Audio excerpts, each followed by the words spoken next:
ఇండ్లు ఇవ్వాలి, అర్హులైన వాళ్ళందరికీ రేషన్ కార్డులు అర్హులైన వాళ్ళందరికీ రేషన్ కార్డులు ఇవ్వాలి, రైతులందరికీ రుణమాఫీ వెంటనే రైతులందరికీ 2 లక్షల రూపాయల రుణమాఫీ వెంటనే ఇవ్వాలి, రైతులందరికీ రైతు భరోసా 12,000 రైతు భరోసా 12,000 ఇవ్వాలి, మహిళలందరికీ 2,500 రూపాయల ఆర్థిక సహాయం 2,500 రూపాయల ఆర్థిక సహాయం వేయాలి, మహిళల అకౌంట్లలో సబ్సిడీ గ్యాస్ 500 రూపాయలు వెంటనే సబ్సిడీ గ్యాస్ 500 రూపాయలు వెంటనే జై తెలంగాణ కేసీఆర్ గారి నాయకత్వం కేసీఆర్ గారి నాయకత్వం కిషోర్ నాయకత్వం రాజీనామా చేయాలి, 6 గ్యారెంటీలు అమలు చేయలేని కాంగ్రెస్ ప్రభుత్వం 6 గ్యారెంటీలు అమలు చేయలేని కాంగ్రెస్ ప్రభుత్వం యాసంగి వరి పంటను ఎండబెట్టిన కాంగ్రెస్ ప్రభుత్వం కాలువల్లో నీళ్లు ఇయ్యలేక కరువు తెచ్చిన కాంగ్రెస్ ప్రభుత్వం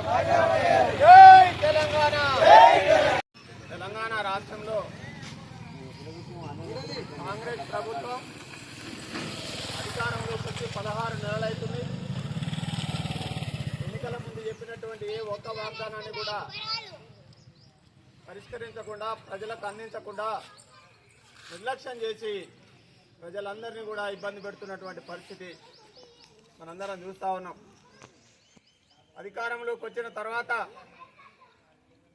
రైతులకు 2 లక్షల రూపాయలు రుణమాఫీ చేస్తానని, రైతు భరోసా 15,000 రూపాయలు ఎకరానికి ఇస్తానని, కళ్యాణ లక్ష్మిలో తులం బంగారం ఇస్తామని, మహిళలందరికీ కూడా 2,500 రూపాయల ఆర్థిక సహాయం అందిస్తామని, వృద్ధులందరికీ 4,000 రూపాయల ఆసరా పెన్షన్ ఇస్తామని చెప్పి మరి ఎన్నో మాయమాటలు చెప్పి అధికారంలోకి రావడం జరిగింది.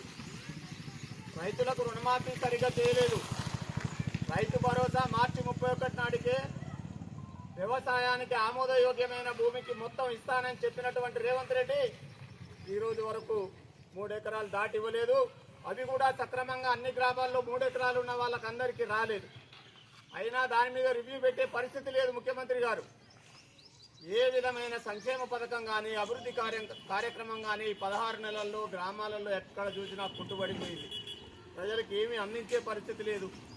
ప్రభుత్వంలో ఉన్నటువంటి పెద్దలు వాళ్ళ పదవుల పంపకము వాళ్ళ పైసల పంపకమే చూసుకుంటున్నారు తప్ప ప్రజల్ని పట్టించుకునేటువంటి పాపన పోలేదు. అందుకే ఈరోజు ఈ రావులపల్లి గ్రామంలో అంబేద్కర్ గారి సాక్షిగా నిరసన తెలియజేస్తూ ప్రభుత్వానికి డిమాండ్ చేస్తూ అంబేద్కర్ గారికి వినతి పత్రం అందజేస్తా ఉన్నాం. అయ్యా అంబేద్కర్ గారు, స్వర్గలోకంలో ఉన్నటువంటి మీరు ఈ గాంధేయవాదులమనే అధికారంలోకి వచ్చినటువంటి కాంగ్రెస్ ప్రభుత్వ పెద్దలకు మీరు దిశానిర్దేశం చేయండి. రాజ్యాంగ విలువలు కాపాడే విధంగా మేము అధికారంలోకి వచ్చాము అని చెప్పి మేనిఫెస్టోలో ప్రజలకు ఇచ్చినటువంటి వాగ్దానాలన్నింటినీ కూడా మర్చిపోయి ఈరోజు రాజ్యాంగ విలువలను కాలరాస్తున్నటువంటి పరిస్థితి ఉందయ్యా. స్వర్గలోకంలో ఉన్నటువంటి మీకు మేము వినతి పత్రం ఇచ్చుకుంటా ఉన్నాం.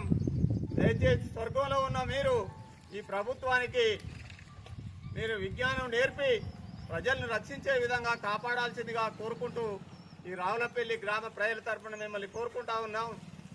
అందుకే ప్రజలారా, మీరు ఈ అబద్ధాల కాంగ్రెస్ను, ఈ వాయిదాల పద్ధతిలో సంక్షేమ పథకాలను అప్పటికప్పుడు వాయిదా వేసుకుంటూ వచ్చేటువంటి కాంగ్రెస్ పార్టీని మట్టి గర్పించి రానున్నటువంటి స్థానిక సంస్థల ఎన్నికలు, సర్పంచ్ ఎన్నికలు రాని, ఎంపీటీసీ ఎన్నికలు రాని, జెడ్పీటీసీ ఎన్నికలు రాని, ఏ వచ్చినా కేసీఆర్ గారి నాయకత్వంలో, కిషోర్ నాయకత్వంలో ఇక్కడ పోటీ చేస్తున్నటువంటి అభ్యర్థులను గెలిపించుకుంటే రానున్నటువంటి 3 సంవత్సరాల కాలంలో ఈ కాంగ్రెస్ ప్రభుత్వాన్ని నిలదీసి ప్రజలకు రావాల్సిన హక్కులను సాధించుకునే అవకాశం ఉంటుంది. కాబట్టి ఈ అబద్ధాల కాంగ్రెస్కు తగిన బుద్ధి చెప్పి బీఆర్ఎస్ కార్యకర్తలను గెలిపించుకునే దానికోసం రావులపల్లి గ్రామ ప్రజలందరూ కూడా ముందుకు రావాలని కోరుకుంటూ జై తెలంగాణ, జై తెలంగాణ, కేసీఆర్ గారి నాయకత్వం, కేసీఆర్ గారి నాయకత్వం అమలు చేయాలి. కాంగ్రెస్ ప్రభుత్వం ఎన్నికల ముందు చెప్పినట్టుగా 6 గ్యారంటీలు వెంటనే